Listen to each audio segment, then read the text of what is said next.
We're very pleased to be joined today by Ambassador Sebastiano Cardi, the chair of the Second Committee of the United Nations General Assembly and also the permanent representative of Italy to the United Nations. Thank you so much, Ambassador, for speaking with DESA News today. Thank you for the invitation. The Second Committee addresses many important issues related to economic growth and development. As the session opened on the 7th of October, can you highlight some of the main topics before the committee? The session began last week, as you said, and it's been a with a general debate. And we had 94 statements, some statements more than last year. So this is a testimony of the great interest of the General Assembly of the membership for the works of the Second Committee this year. Of course, we also have, but I'm glad to underline that we had for the first time a woman speaking as a keynote speaker at the start of the general debate, Professor Gornick, and she spoke very eloquently and with a very interesting statement on inequalities.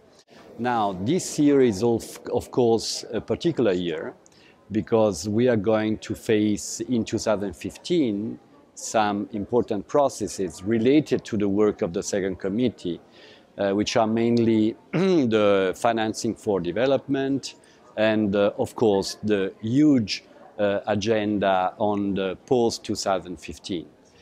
So I think the committee will be able to address this issue, but there is one issue which is of particular worry for the general membership, and it is, of course, the outbreak of the Ebola crisis, the spread of the virus.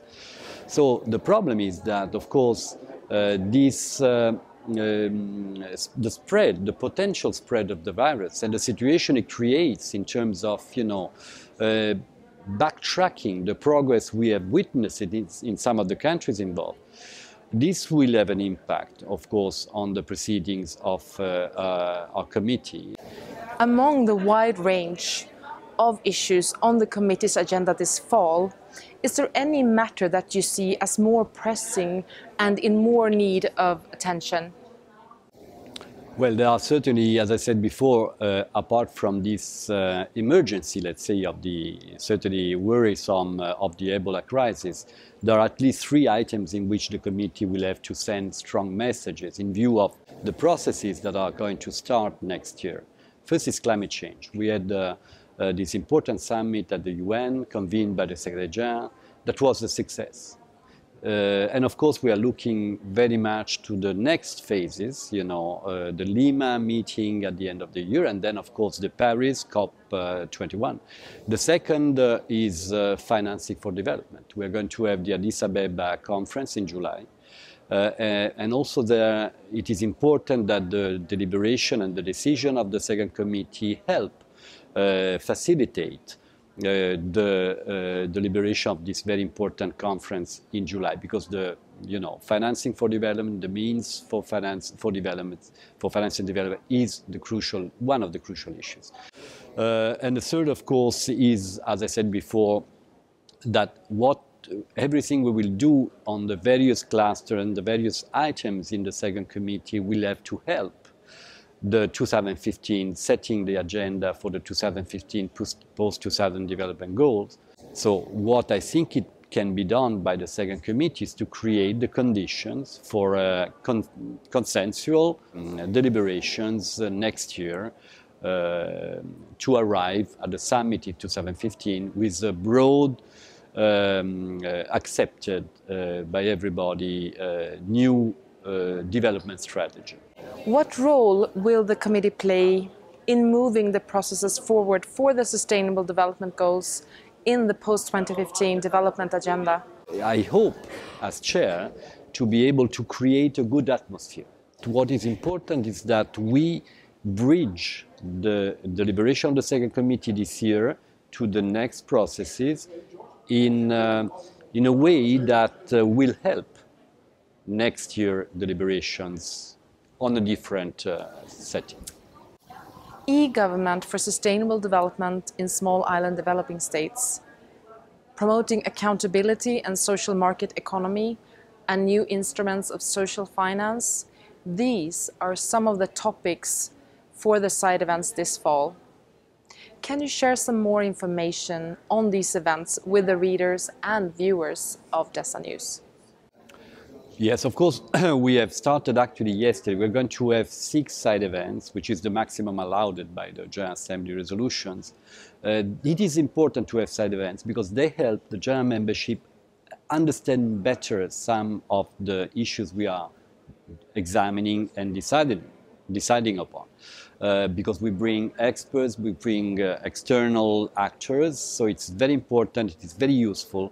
And for example, yesterday we started with the first side event, which was a side event jointly hosted by the second committee with ECOSOC. It was on debt restructuring, which is of course a very, very important issue, of growing importance for a number of countries. And it was really very important to hear from the expertise of people who are dealing every day with these kind of issues. And we had a very strong turnout of member states attending the session and listening very attentively to what our guests had to say. E-government for small island development states is very important. These are countries that are facing unprecedented, challenges, such as, mainly related to climate change, but also to energy. Monitoring, of course, is a big part of the post-2015 development agenda. We will have to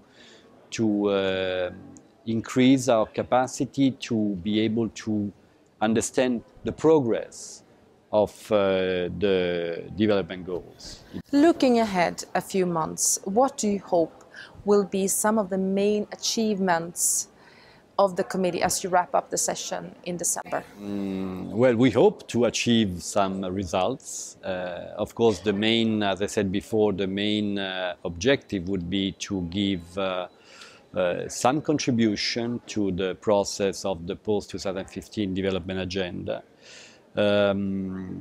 Promoting consensus on some contentious issues such as trade, as I said, finance, technology, and means of implementation, and also on debt restructuring. These are issues in which there is sometimes different views from the various negotiating groups. And also a very important issue that we are giving much attention to. We already had one session on working methods. So we hope to be able to give a fresh look to working methods, to try to be more efficient, more productive, to avoid duplication, to make our work more effective for the benefit of the member states and of the international community. Thank you so much, Ambassador Cardi, for joining us today and for speaking with DESA News and for sharing with us the important work of the Second Committee of the United Nations General Assembly. Thank you for your invitation and for your time. Thank you.